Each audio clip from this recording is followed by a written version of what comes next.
15 লাখ টাকা ঢুকবে, বছরে 2 কোটি ছেলে মেয়ের চাকরি হবে, বিদেশের কালো টাকা ফেরত আসবে। আর কি দেখা গেল?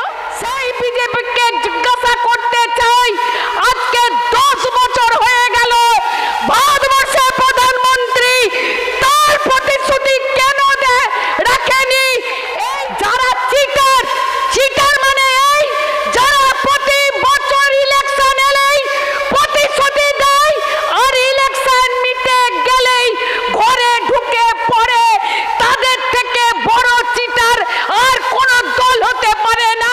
দেশের যে রাজনীতি যেভাবে 2024-এ ভারতবর্ষের প্রধানমন্ত্রী ভারতবর্ষের সমস্ত নাগরিককে কথা দিয়েছিলেন ভারতবর্ষের অর্থনীতিকে চাঙ্গা করবে, ভারতবর্ষের যারা কালো টাকা বিদেশের মাটিতে রেখে দিয়েছে সেই কালো টাকা ফেরত এনে ভারতবর্ষের অর্থনীতিকে চাঙ্গা করবে, সেই বিজেপিকে জিজ্ঞাসা করতে চাই, আজকে 10 বছর হয়ে গেল ভারতবর্ষের প্রধানমন্ত্রী তার প্রতিশ্রুতি কেন রাখেনি?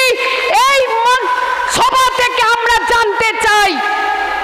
আমরা শুনছিলাম, কালকে পেপারে দেখছিলাম 1 তারিখে আরামবাগ আসবেন প্রধানমন্ত্রী, 2 তারিখে কৃষ্ণনগর যাবেন এবং 6 তারিখে নাকি বারাসাতে সভা করবেন প্রধানমন্ত্রী।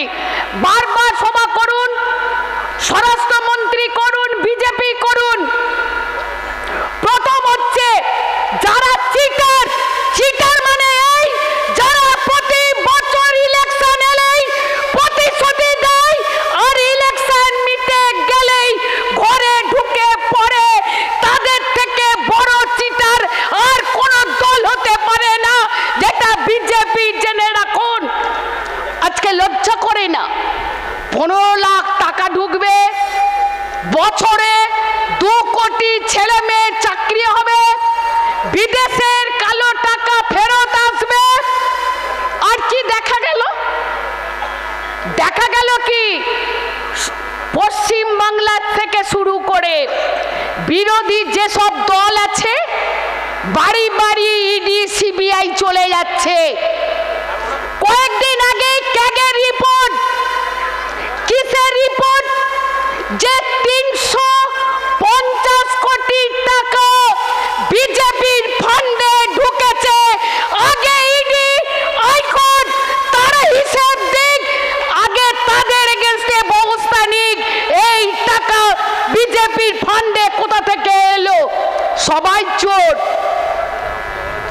শুভেন্দু অধিকারী, সুকান্ত মজুমদার থেকে শুরু করে বিজেপির সব নেতারা সাধু।